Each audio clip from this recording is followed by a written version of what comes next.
Hey, welcome back to Inside Toppers Baseball. We're here with special guest Alex Row Your Boat Rojas. So Ro, can you tell us a little bit about yourself? Yeah, I'm from Pleasanton, California, born and raised in California for 20 years. Ended up moving to Indiana when I was 21, playing at a junior college called Vincennes. Transferred on a full ride to a school called Eastern New Mexico at D2 in the Lone Star. Ended up getting my release, and Vocle found me about a week before school started. So what made you want to come to West Lib and play ball here? A part of it was you guys didn't have a returning catcher that had played a lot last year, and Vocle had told me, hey, I need a starting catcher, and I think you're the guy for the job. What kind of sports teams do you like? So you've moved around a lot, so do you move around with your teams and stuff too? I wouldn't say I'm bandwagon, but you could probably say that, yeah, I'm a bandwagon kind of guy. Love the Dodgers, love the A's. Big IU basketball fan, go Hoosiers, and big Auburn football fan. Pretty random. Yeah, that is really random. So what are some of your personal goals coming into this season? I know we're halfway through. Are you on pace? Are you lacking? What were some of your personal goals coming in? Some of my personal goals have to be mainly team related, honestly. I've always been a team guy, but if I were to say personal goals, to be the best catcher in the conference. To be able to be behind the plate every single game as long as I can stay healthy and I can keep my legs under me and do what I can to make this team win every single day. Now, you talked about team goals and how you're a team guy. What were some of your team goals coming into the season? Number one is get that ring on our finger. You know, this is a group of guys that is very special, very unique. You got a lot of guys that are willing to go the extra mile, and you got a lot of guys that aren't. And that nice mixture is creating a pretty good equilibrium and making guys understand, hey, you got to go the extra mile in order to compete at a higher level. And number two is definitely let's get 30 wins. Let's be the first 30-win topper team. Yeah, I got you there.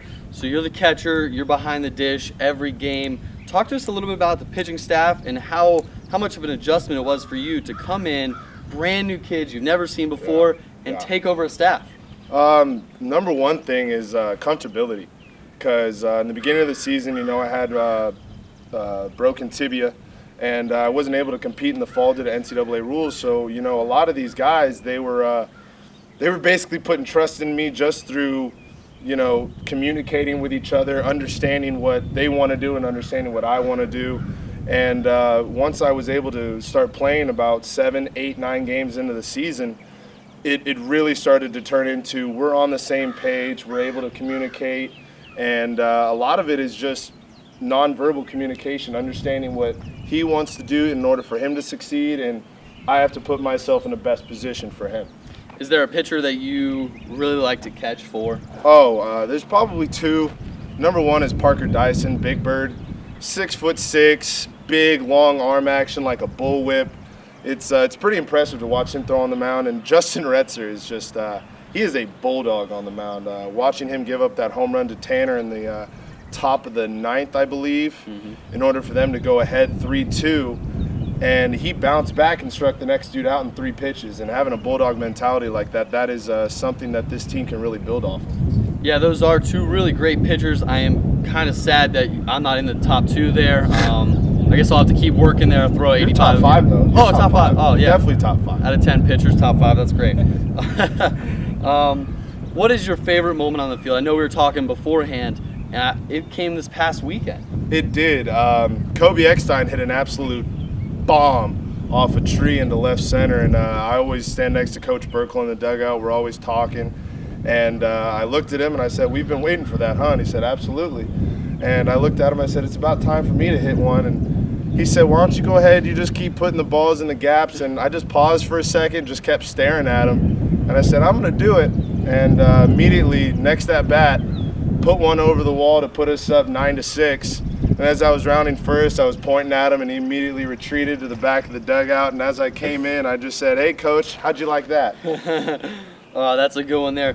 Do you have a favorite West Lib story, maybe off the diamond? Do you have maybe playing the show with the guys or sitting by a fire? What you got for me? Honestly, it has to go to the basketball season. The victory against Fairmont at home, that was something to – I can't even describe it, honestly. That was one of the best basketball games I had seen, regardless of in person or on TV. It was just so exciting, and to be behind those guys, and they're just they're good people. You know, they're not big-headed. They stay down to earth, and they're pretty good basketball team too. Yep. One last thing here for you. Talk about the mentoring role that you've taken for the younger catchers, Chad Harper, Cooley. I mean, those guys are freshmen. They came in, and they're pretty good catchers in their own rights, but you're there helping them every day, making them better. They were raw when they came in here, playing off pure athleticism, pure talent. Not a lot of true, I should say, next level catching, which is a very big chess game. You have to be able to see things. If this goes wrong, what's going to happen? If this goes right, what's going to happen? And they actually have done a really, really good job of communicating with me when they have an issue, or if they feel like they made the proper adjustment, they'll come to me and say, hey, was this the correct thing to do? And I'll say, absolutely. Or I'll say, maybe, but you could have done this instead. And they've been very, very attentive and just very, very competitive as freshmen. Whenever they get their chance to come in the game, they want to compete. All right, can you tell the fans at home why they should come to Topper baseball games? We're fun. Bottom line, it is fun. From the dugout to the actual activity on the field, it's hard to find a team that enjoys the game of baseball as much as we do, from the random chants that we have to the way we play the game, the way we get fired up when we take a lead when we're down, or the way that we explode a game when we're up and we really blow them out of the water. It is just fun to watch. We will light up the scoreboard. We can light up the radar gun here and there, and you just got great athletes on the field everywhere. So it's a very good time to watch. Do you have any words for this upcoming weekend for Shepherd? We're coming. We're coming. We're excited. We're ready to play. We know they are too, and we're going to be there guns hot. I hope they are too. All right, stick with us here on Inside Toppers Baseball. Mitch Viakley will be here soon. See you. Hey, welcome back to Inside Toppers Baseball. I'm here with Mitch Viakley, the Weir High product. Mitch, can you tell us a little bit about yourself? Well, I did go to Weir High, and I was born and raised in Weirton. I played Legion ball there. I played summer ball there. I grew up. I'm a Weirton kid. Now I'm a West Liberty kid. Can you tell us like your major or something like that? I'm a marketing major. I play baseball, obviously. I'm a bullpen pitcher, and I like to have a good time. Likes to have a good time. All right, Mitch, why did you come to West Lib? You could have gone anywhere. I think you're a big Pitt guy, right? And WVU guy. Which one are you actually? I'm definitely a Pitt guy. Don't ever say that I'm a WVU I know you guy. go to Morgantown a lot. 2007, 13-9. That's all I have to say. All right, why'd you come to West Lib? Well, you know, I visited a couple of other schools. I didn't really want to go far from home, and I got the Promise Scholarship, so I was going to stay in West Virginia, and I wanted to play baseball, obviously, so I came up for a visit one day, and Virgil said, come on up, play. All right, do you have any personal goals for the season? I know the season is halfway over, but I mean, you have gotten a lot more innings this year than the past 2 years. Did you make any goals coming into the season? Well, you know, really, I just wanted to be the best pitcher I could. I wanted to be a guy that everyone could count on, and you know, just be shutout. All right, do you have a favorite moment on the field? Yeah, just last week I got my first collegiate win. It was we lost the first game in the doubleheader, and when I came in, it was 4-2, and I threw a shutout inning, and then we went up. And that was a good team win because we were down, we were behind, and we didn't have our whole starting lineup in. So I think it turned us around. We had a good weekend too. Do you have a favorite moment off the diamond? Well, we have a pretty good time at the baseball house. I'm gonna say when we made our "Make West Liberty Great Again" sign and hung it from the porch. All right. That night was pretty fun. Yeah, and if you don't know about that sign, it was basically a sheet that you put on your bed. Yale spray painted it, "Make West Lib Great Again," and every time there was a gathering of sorts, it would be hung up. It was a sign, you could say. Everyone knew. Yeah, it was a everyone bat knew. signal. So it was. All right, so do you have any funny stories about Vocle or your teammates? Maybe a roommate story, something like that, because you do live with like 5 or 6 guys. Well, when me and Chuck used to room together on the road, and we would probably fight 90% of the time about the AC, because he likes it like the Arctic Circle in his room when he sleeps, and I don't. All right. Tell the fans what kind of energy you bring to every single game. You have crazy sayings no matter what is happening, something to get everybody going. Like when Tim Hughes comes to the bat, what do you say? Well, he's number one. You know, number one is a stick, so I just, in my head, I automatically say, put your stick into it. But he yells it, and it is amazing. Alrighty. When there's a 2-2 count, when there's 2s on the board, what do you do when the other team is pitching?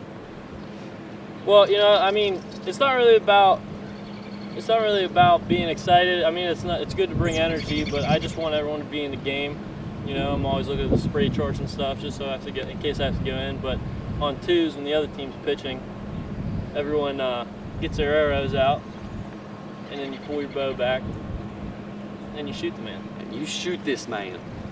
All right, now what happens when we're pitching? Well, we don't rub snuff here at West Liberty, but you know, when there's 2s on the board and we're on defense, we all pack lips. Gotta pack them lips. That's what you do. All right, what if your pitcher throws the ball? It's a 3-2 count then. What do you do? Well, we shock the world. Shock the world. You gotta shake them a little bit, and then you throw them up in the air when the pitch is thrown. Can you imitate the Logan Maloney shock the world? When Logan Maloney gets his shoulders into it. Oh, no, you're talking about the dip. This is Lippers. He goes like this and gets to him going. He goes. He does not stop. I can't do it with my left hand. It's pretty impressive, I must say. Alrighty, and what about pickoffs?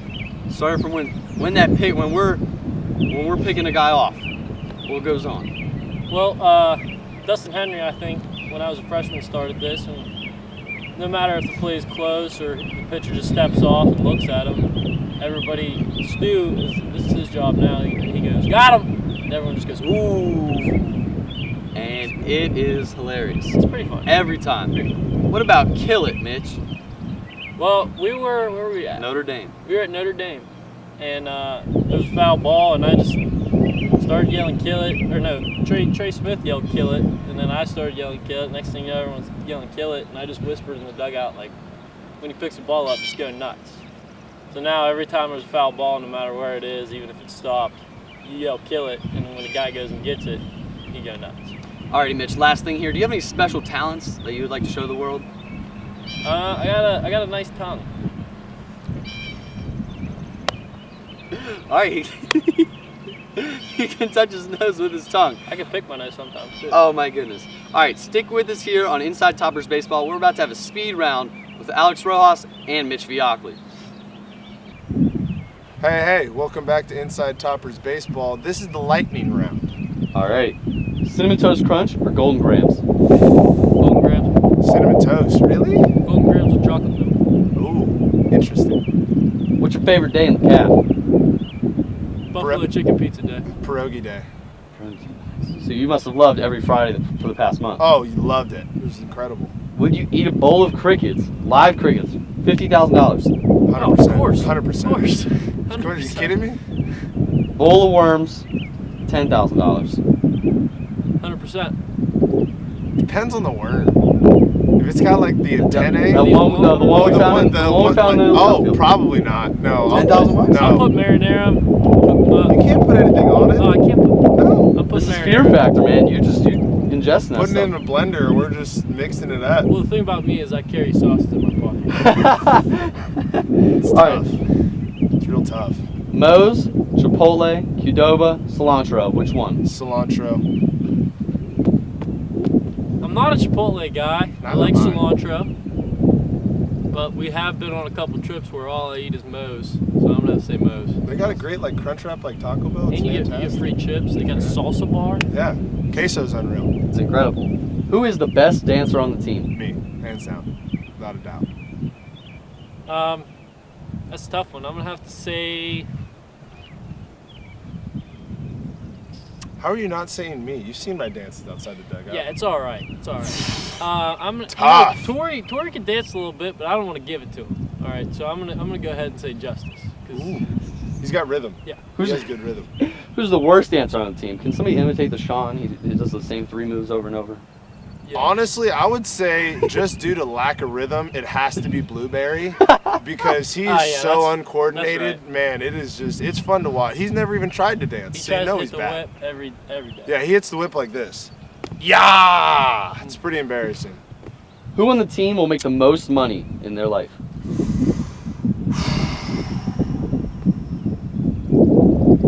Man, that's a tough one. What do you think? That's really hard. I don't It know. really is. I mean, personally, I want to be a baseball coach, so unless I'm coaching Major League Baseball players, I'm not going to make a whole lot. Probably got to say either Sean Perry, Logan Maloney. You know, those are my Logan, two. yeah, he has a lot of connections. Yeah, he really does. He has a lot of connections. And he loves to talk. It's not who you. It's not. No, it is who you know. It's not what you know. I tripped over myself there. Name 3 teammates you wouldn't want to be on a deserted island with. You go first. All right. Oh no, you would want to be on. Sorry. I would want to be. Oh. or Oh, no, would wouldn't, not? yeah, I would. wouldn't. Wouldn't. Okay, would not. Yeah. Um, Jeez. Number 1 is Thad Herbeck. Can't stand his snoring. I'd room with him every weekend. It sounds like a grizzly bear. Number 2, again, I'm going to have to say Blueberry. I feel like he would just lay around all day and not do a damn thing. And probably Yale Hughes, just because he's a great friend of mine. You know, we talk all the time, but I feel like he would try to teach me the process of pollination of coconut trees and perhaps how sand becomes sand. And, you know, love the guy, but I just can't deal with that. All right, I got it. Well, I'm my roommate, Sean Perry, and he's not an outdoorsy guy. You know, he's not very, I don't want to say this, but You could say it. he doesn't like to get dirty. No. I don't want to say, he's not very manly. He's not. You He's can't in sugarcoat this, he's folks. from Suffield, Connecticut, you know. Then I'm going to have to, that's Parker Dyson, 100%. That man sleeps in until 2 o'clock every day. It's awful. And That's what happens when you have online classes, ladies and gentlemen. And I think that if Padler were with me, I might kill him. Oof. Man. All right, now do you have 3 that you would take? Maybe collectively, you guys would. Are there 3 people that you would want? Gotta take Hands Ethan down. Estes. Smooth, Nick Nauman. Nauman, yeah. Those 2 are definitely hunters. You know, they will get the job done. Probably Kobe. Ooh. Kobe might just kill something with his hands. He just might. Or eat something with bear, like Rojas. He probably would. So I got Smooth. I got Nauman. I might take you for comic relief. You know, we're on a deserted island. You know, I need a buddy. Yeah. Alrighty. All right, what's your guys' favorite movies? Gotta be The Notebook. No, I'm just kidding. I like Wait, you Sandlot. weren't kidding? No, I was kidding. Oh, that's awkward. I like The Sandlot, just because that's the best movie ever. Remember the Titans. Inspiring. Ooh, A Knight's Tale with Heath Ledger.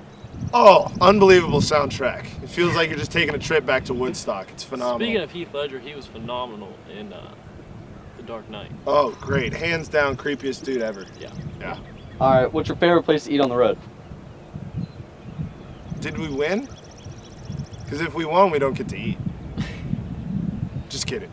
Probably gonna go ahead and say Arby's. You know, we don't get a lot of Arby's around here, dude. Arby's is good. Shout out to Nick Nauman for the buff sliders. I showed them to him the other day. He hasn't stopped eating them. But me, on the other hand, I think I'm gonna have to go back and say Moe's, just because of the salsa bar. Just because It it's is tough. The free salsa bar, that's your favorite. All right, if you're at a bar, who would you want to sing karaoke with? You go first. Well, I'll go ahead and I'll have 2 here. If I'm going for vocals, definitely taking Yale Hughes. He has a range like Whitney Houston. You know, he can hit the high note, he can get down, hit that low note too. It's pretty amazing. But if I was just gonna go for pure performance based, I'm taking this guy. He's a slayer. Thank you. You're welcome. You know, we have a lot of chemistry. You know, sometimes we'll just be singing at the house. But like he said, if I'm going vocals, I might have to go Eric Pinal. He really is phenomenal in the band, right? He gets into it. But I have sung with Logan Maloney a couple times, and just because he kind of mumbles a lot, it's really funny. But he doesn't quit. He never quits. That man does not say die. All right, last question here. Who's the most unhygienic person on the team? I mean, I'm a catcher, so I'm a natural dirt ball, but I wouldn't go ahead and say that. I smell great right now, ladies.